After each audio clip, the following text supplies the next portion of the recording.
I'm Joan Quinn, and welcome to the Beverly Hills View.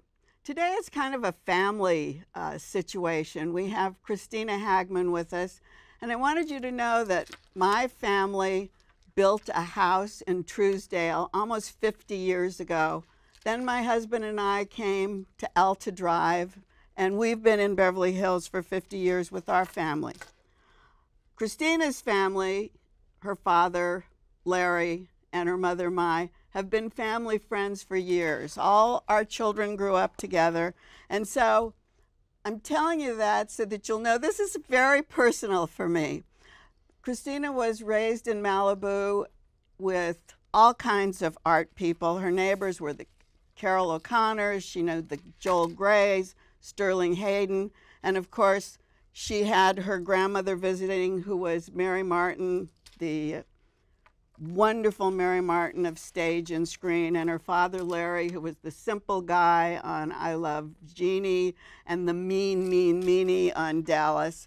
So we loved their family. We loved Larry with his idiosyncrasies, many idiosyncrasies, which she's going to tell us about because of her book, which is called The Eternal Party. The Eternal Party.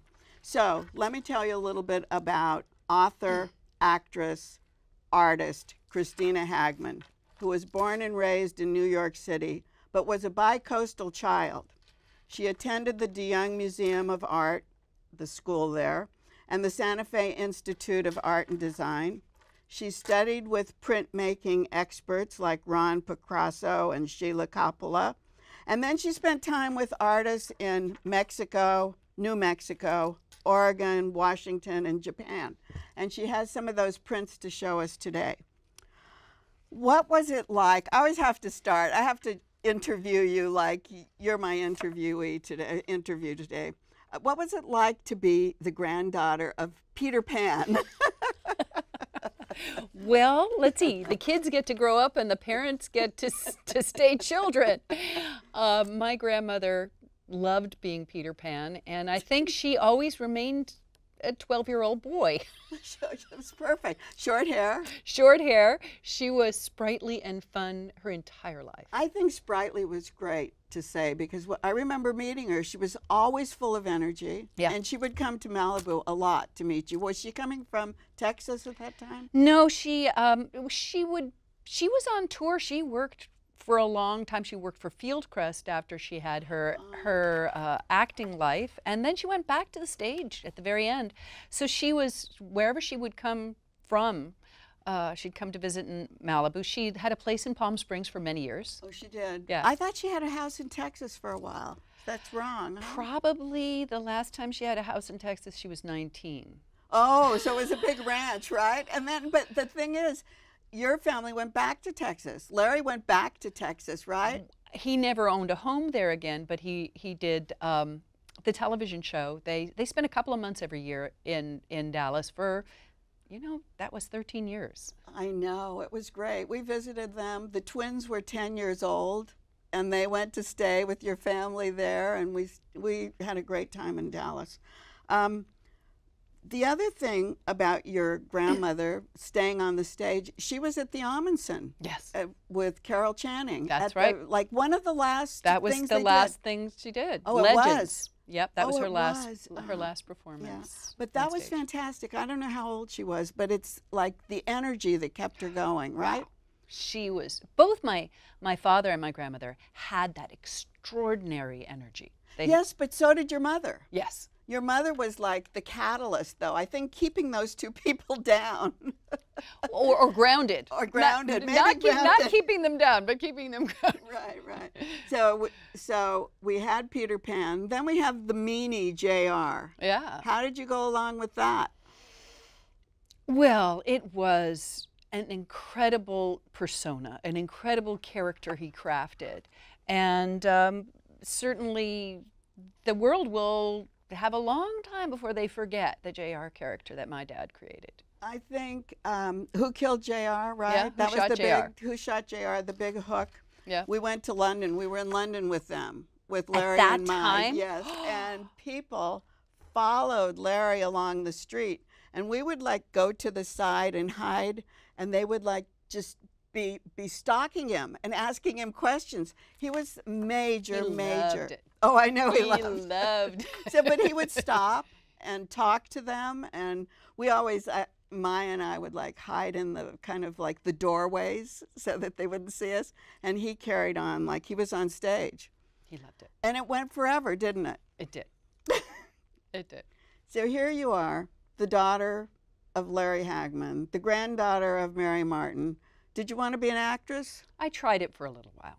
What did you do? How did you choose to go into show business? Well, I was in pre-med in San Francisco State, and it was really hard. It was, you know, all that math and science, and during the summer, somebody gave me a job in summer stock playing Liesel in Sound of Music.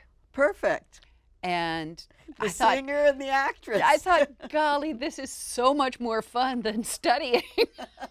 And so I took I quit school, which is one of my few regrets in life, and became an actress for about 2 years. And oh, you did? Yeah, I worked on Archie Bunker's Place, which was after All in the Family. Carol O'Connor starred. That was amazing. And I did off-Broadway in New York and LA. Oh, you did? And acting or singing? Acting. Acting. And I discovered it takes a very, very special personality to do that. But you had the feeling of those actors living in the colony. I mean, you had Carol O'Connor at dinner every night. Yeah. Or whatever. No, absolutely. I had incredible mentorship. And so, you know, I certainly had a leg up that a lot of people might not have. But I think there is a special, almost a gene that says, look at me, look at me, look at me. And Grandma and Daddy had that. But the other thing is, to be an artist is the same kind of thing. You're putting yourself out there in a different way. But I get to put an object on the wall, and like you and Mom, I could hide in the doorway and somebody else can look at it. So it was a conscious decision. My name growing up, to the point where I was an actress, was Heidi Hagman. I know, I called you Heidi. I didn't want to call you Heidi today. That's okay. So I gave up the name Heidi when I stopped being an actress. My grandmother had given me that name to look on a marquee, right? Mary Martin, Heidi Hagman, H.H. Oh. And I had to make a conscious decision not to be an actress, so I took my middle name. So you took your middle name, which was Kristina. Did you study art then? You were still in San Francisco. Were you studying art when you were taking acting? I went to the De Young Museum Art School, and I went to the Art Students League, and once I got to Santa Fe, I had an amazing experience. I juried into classes with Richard Diebenkorn, Nathan Oliveira, and Wayne Thiebaud. They were teaching? They came to teach master classes. Oh, that was a lucky thing. Are you kidding?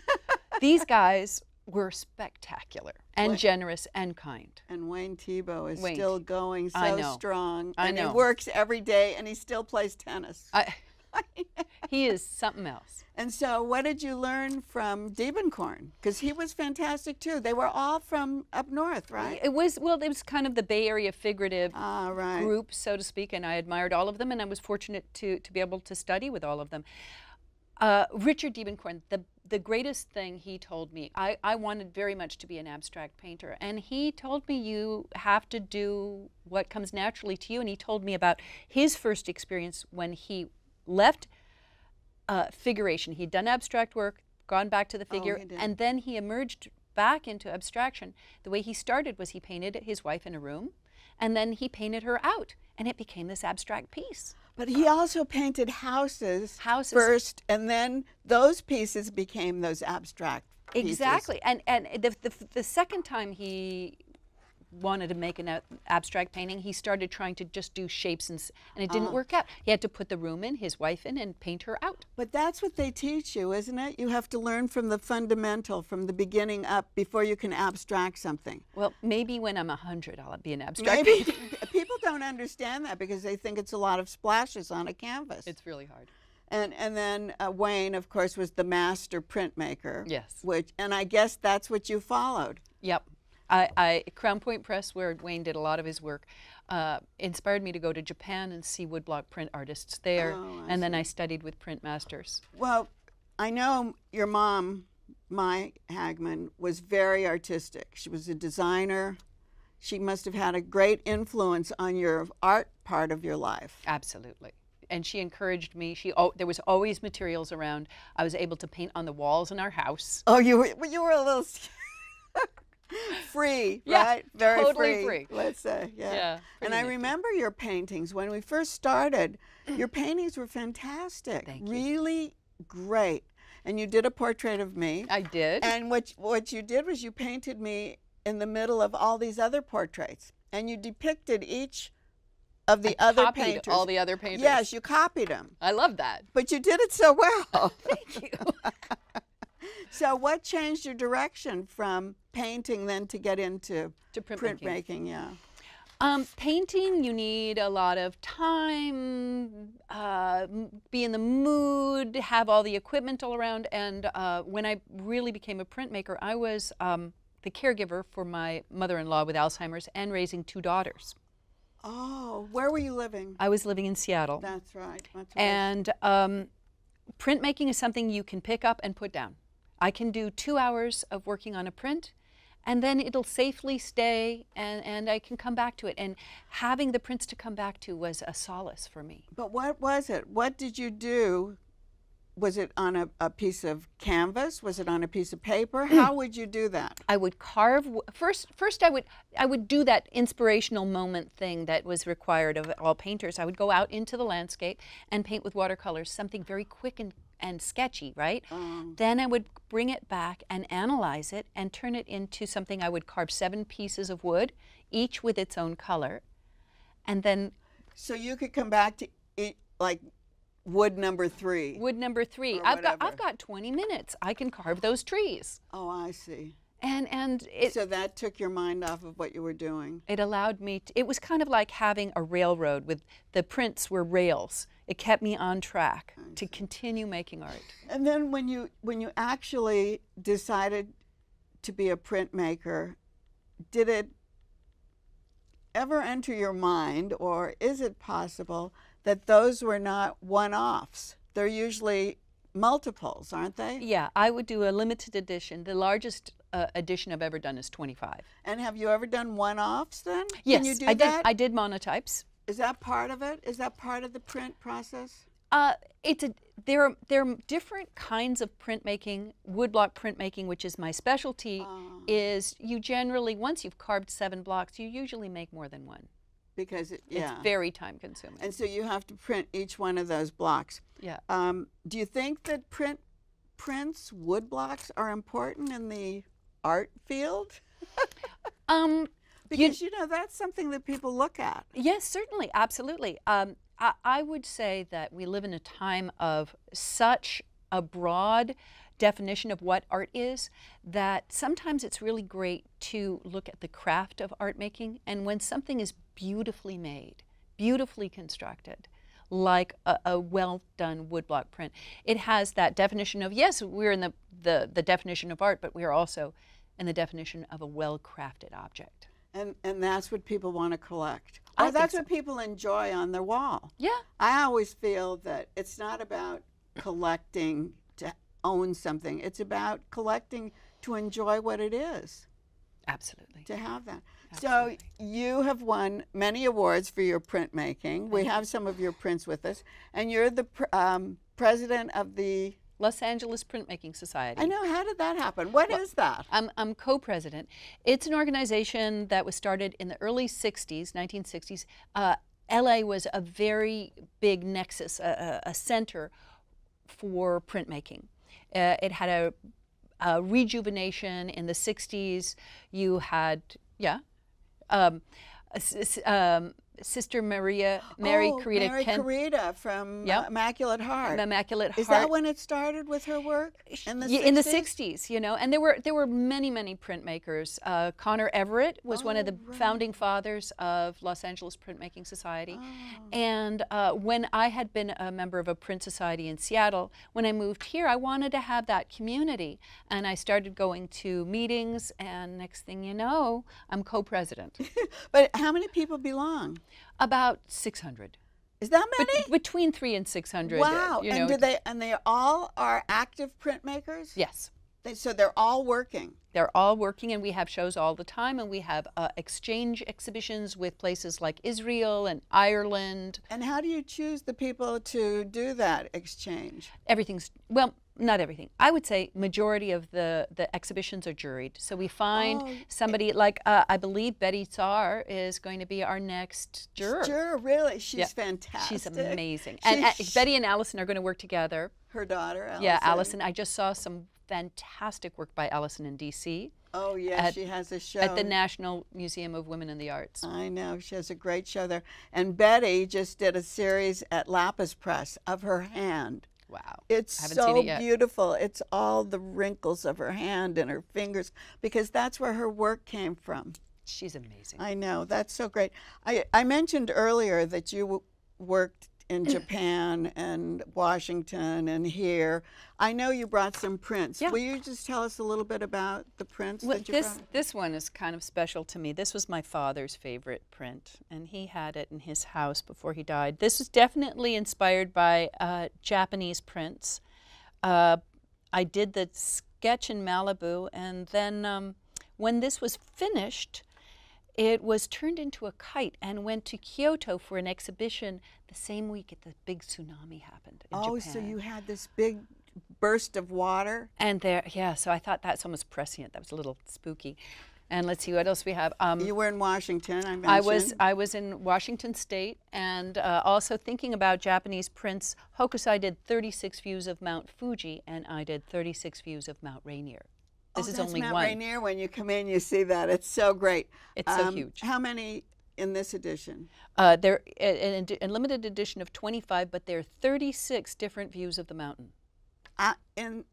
So you have 25. It's an edition of 25, so once all the 25 are sold, there won't be any more. Right. But there's 36 different views of the mountain. And where did you I traveled all around. Did you go all around? I would drop the kids off at school, run 2 hours to the mountain, paint for 2 hours, run back and pick them up. And the Japanese print? That was... how many is in that edition? This is a very small edition. This is only 10. Oh, so you do vary. Yeah, yeah. To get 10 good ones, I probably make 20. Oh, that's the other thing. So you stamp each one? Yep. Okay. Yep. I'm going to ask you about the process as soon as we talk about this. This one is from Santa Fe, New Mexico. I found some wood in the trash, and I was invited to make a print at the Museum of the Palace of the Governors in Santa Fe. Oh, it's beautiful too, isn't it? Yeah. So that's Santa Fe image made in Santa Fe. And then when I moved to Santa Monica to take care of my mom, I did some Santa Monica images. Palm trees, of course. Palm trees in the ocean. And you know, you talked about taking care of your mom.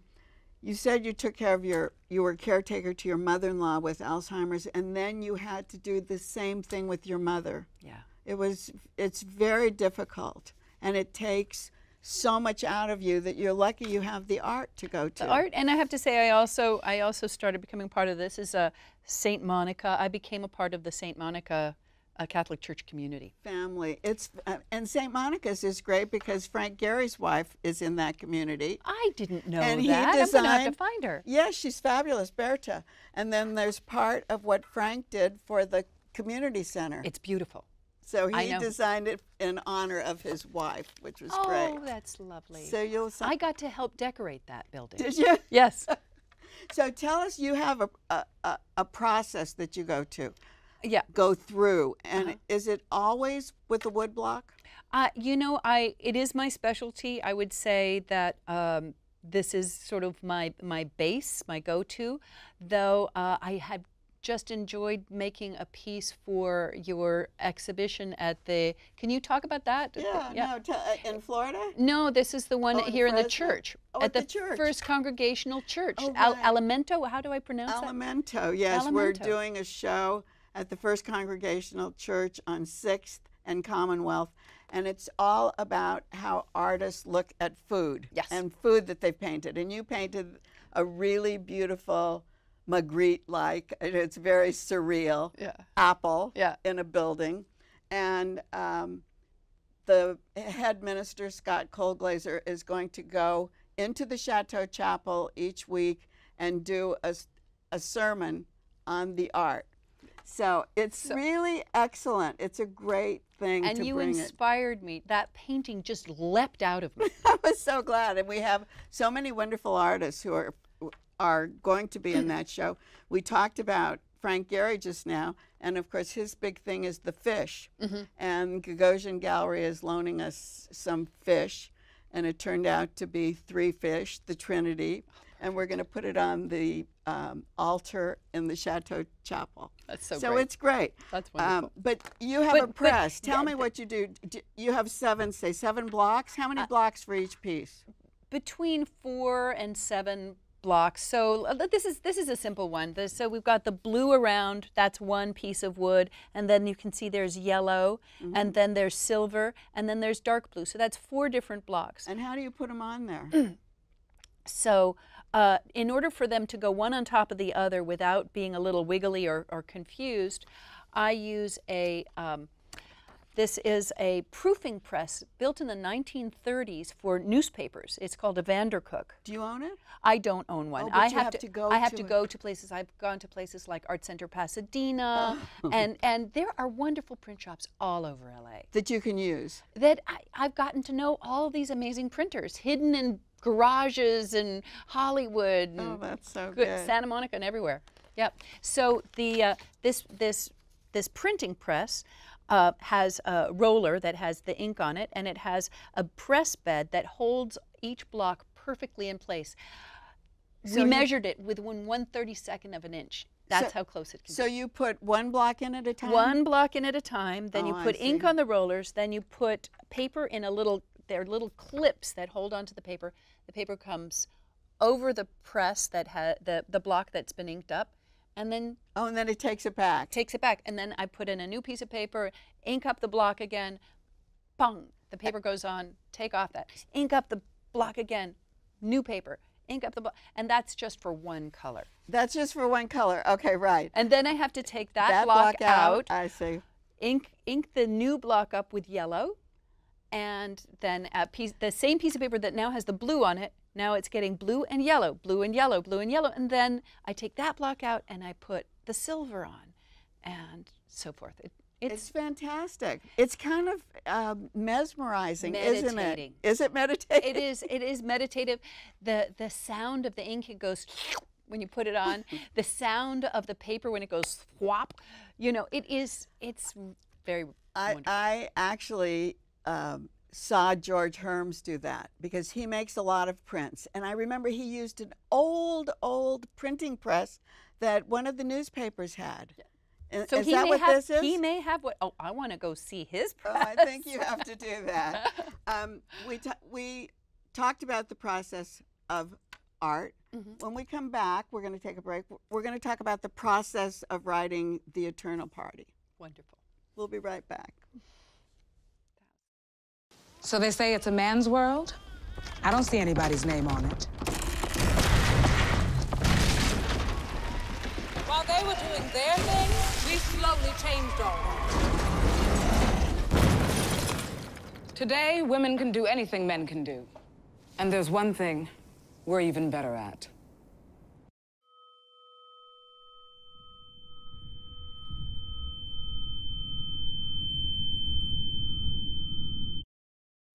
Hi, I'm Joan Quinn, and welcome back to Beverly Hills View. We're talking to author, artist, Kristina Hagman, who's going to tell us the process of the book she's written about her father. I think she's included her mother and her grandmother along the way, but it's actually called The Eternal Party. So, Kristina, tell us a little bit about the process and why you wrote the book. Well, when my dad died, my world was really rocked. It was upended in so many ways. And I just kept telling people stories about my dad.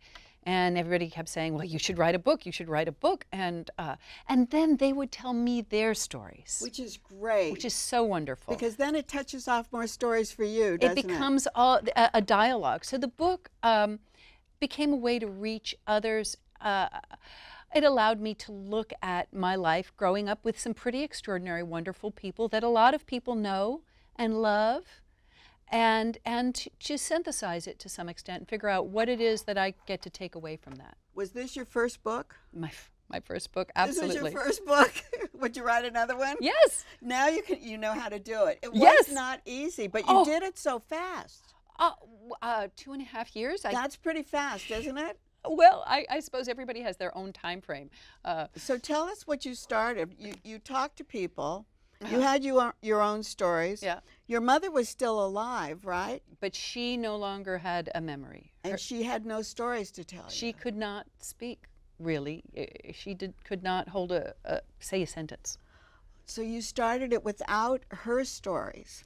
Well, I mean, without her having you to tell you. Without having her, yeah. Yeah, talking to you. To me. So what did you actually do? Did you tape record? Did you handwrite? Did you computer work? What did you do? Well, fortunately for me, I was a student at Santa Monica City College, College of Santa Monica.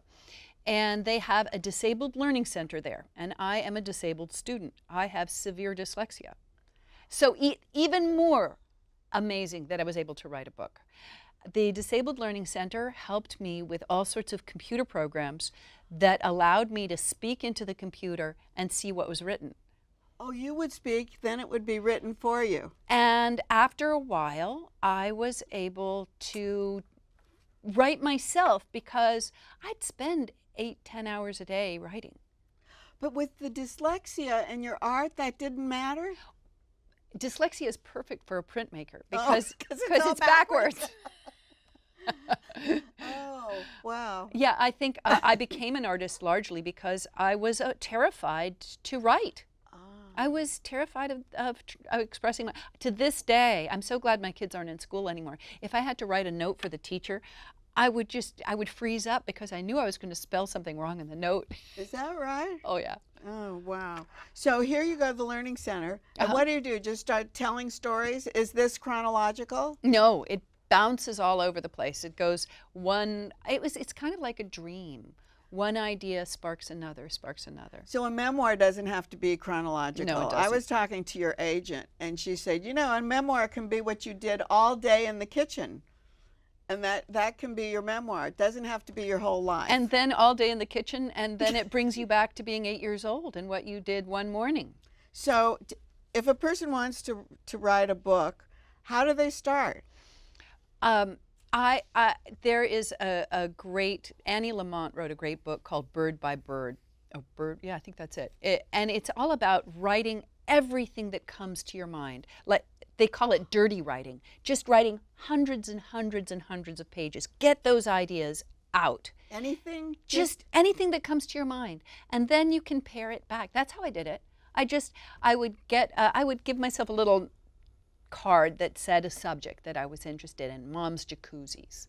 And then I would just start writing everything I wanted. After that sort of complete dirty writing, then I would start like corroborating my information by looking up on the internet. When did the Jacuzzi brothers invent the jacuzzi? Oh, you mean you go deeper into it than what your mother just designing it and building it? And my own experience of living with a jacuzzi in my home. Right. No, then I knew that my mom had communicated with the Jacuzzi brothers, so I found out when and why and where they made it. And you did this all in 2 years because there's so many things in there. But you didn't actually use all the jacuzzi material, right? There's a little bit of it. But just a little bit. Well, because if you have a much more in-depth information about something, then the information you use is like a gem. And who helps you edit all this dirty writing? Elizabeth Kay. And how did you find Elizabeth Kay? Is she credited? Yes, she is. She says with Elizabeth Kay. Elizabeth Kay has written for Esquire, and she's written several of her own books. And I knew that these days, editors do so many books, they don't really have time to sit down and mull it over with you. So she's not the editor, she's the writer with you. I hired her to help me write this book.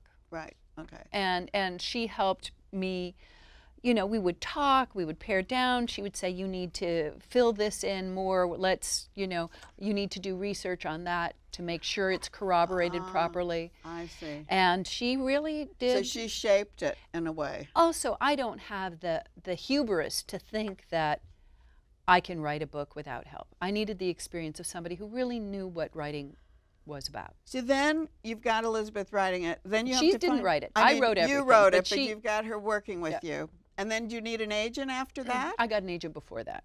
The agent. Oh, well, okay. What's the process? So you got an agent first, then you started writing? Yes. Can people do that? Yes. Oh. No. I mean, regular people. Well, so I have, just like you, I have a wide circle of friends, and one of my very best friends had a friend who was an agent, and he was willing to take me on. So I wrote a proposal, and when it was finished, he hated it. He said, I can't represent this. And it's like Easter, right? I'm in a taxi in New York City and says, I can't represent this. It's a terrible book. And I just went, Oh, wow. and deflate. And then, but I had, at this point, had 40 pages of a proposal, one full chapter, and outline for all the other chapters. And my Elizabeth and her agent started showing it to people, and I got a wonderful agent after that. Oh, that was Carol meant Mann. to It was be. meant to be. It was meant to be. Because you need someone to be behind it and who can sell it. Then what does she do? Go out to the different book publishers? Yep, exactly. She, within a span of 2 months, she found a publisher for me, St. Martin's Press. And then why write it? Why write it? Okay, my dad dies, and I'm pretty obsessed. I'm pretty obsessed about, like, why, what happened, what's our life all about. And you were in the hospital? I was in the hospital with him when he died, and he, my dad was always so much fun. It's called the Eternal Party because life with Dad was always a party, as you well know, Joan. You know this really well. I do. It was always fun. So when he was dying, he said, forgive me. He was delirious and kept saying, forgive me, forgive me, forgive me. He had never said forgive me for anything in his life. Or to anyone. Or to anyone, because ever. He never apologized. Never. Everything he did was fun. Because he wanted to do it. Yeah, damn it. So was there anything in here that wasn't in other bios? Well, yes. Yes. Yes. There he is having fun. There. Dad wrote extensively, had many interviews, and wrote his own book, Hello, Darling. And he had many interviews all about his drugs and alcohol and so forth and so on. But one thing he did say, that when he had his liver transplant, because he had cirrhosis of the liver, that he quit drinking like that. It was easy as a pie. No problem. I know, and everybody said, how could Larry do that? How could anybody do that? And he had, well, he has willpower. He's strong, he's big, he can do it. But the truth is, he only quit drinking for a few months. And so that was in your book that nobody knew about. You're giving me chills, because when I was in Dallas, of course, Maya and Larry were drinking. Yes. And they were always on a diet. And I remember so well, Maya would slice this green apple in the kitchen, and she'd have Tabasco sauce with it. And they'd have Tabasco on their apple, like to keep on their diet. And I always thought they were so health conscious. Well, they were. By my father's own admission, before he had the liver transplant, he drank 7 bottles of champagne a day. Well, that was very party-like, wasn't it? But the difference between my book and his book is that he never admitted how difficult it was to quit. And I think that that's an important thing to put out in the world, because somebody could feel, oh, Larry did it. It was easy as pie. Right. And the truth is, it's very hard to quit drinking. And the other thing that is not in my dad's books or in any of his interviews is that he did have extramarital affairs. And we never saw that. No.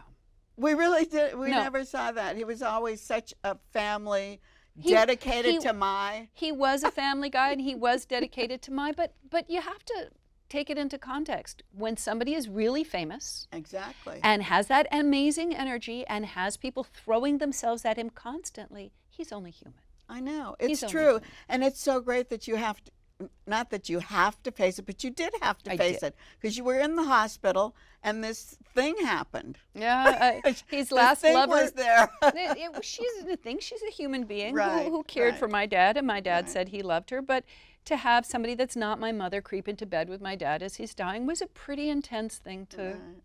Right. And you heard him say, "Forgive me," because this is the thread that starts the book and goes all the way through to the end. Yeah, yeah. So what did he have to tell you? What did he have to tell me? You know, in terms of the words we shared at the very end of his life, though his mantra of forgive me, was only broken by he sang with me. I started singing to him because it comforted him. And so I sang, I'll be loving you always. And out of his delirium, he starts singing with me. Wow.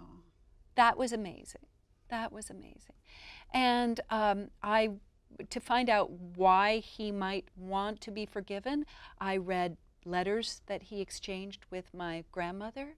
I read all my own diaries. I read his book. I read books about him by other people. Books, their letters. I read everything. So it includes all these people, because I was wondering if you included your mother or the actors that you grew up with. Or I did. All those are included. All of those but people. they're all included in different ways, by the letters they wrote By the or letters. by the influence they had on you. Certainly, you know, when I think about Joel Grey, for example, I think about all the nights we danced in our dining room after dinner. I got to dance with one of the greatest dancers of all time. Fantastic, I know. Yeah. So you had all of this going. You were on the show with Carol O'Connor. You danced with Joel Grey. And then the friends and the family, because it was, what, 13 years of Dallas? Yeah. All those people became a part of your life, and they became a part of his family. He was always, they really collaborated, didn't they? Yeah. That ensemble. 2 days ago, it was Dad's birthday, and I celebrated it with Linda Gray. I know, she's so great. Is she a Virgo too?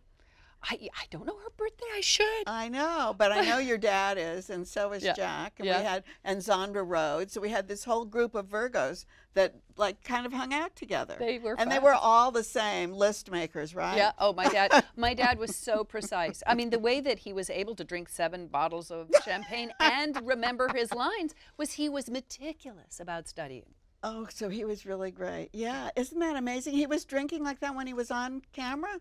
He started at 8 in the morning and just went all day? Yeah. Do you have one little passage you want to read? Oh my goodness. What would be my favorite passage? Oh, I have another book that I have. Oh. Yeah. All right. Mary, my father's mother, Mary Martin, was a great entrancing performer who became one of the most beloved entertainers of all time. Mary had only been 17 years old when Dad was born, but even at that early age, her drive to perform was unstoppable. Her passionate heart hardly skipped a beat after the birth of her baby boy, and she was soon dancing and singing again, with the complete support of her parents, who were behind her ambition 100%. They even built Mary her own dance studio not far from her father's law office, where she taught tap and waltz and something that looked like ballet. She was very young. Did Very you take young. care of your dad? No. No, that's another thing, isn't it? Yeah. So your mom was this person that took care of him. Took care of everybody. Isn't that right? Yeah. Which was unlike his mother, though. Yes. Yes. So we have a lot going on in the internal party. Yep. And I think we can all learn a lot from it. So I thank you very much, because it was very personal, and I know you had to share a lot of things with us today. But Kristina Hagman, we love you. Joan, I love you. And thanks for watching the Beverly Hills View today. We love being with you, too.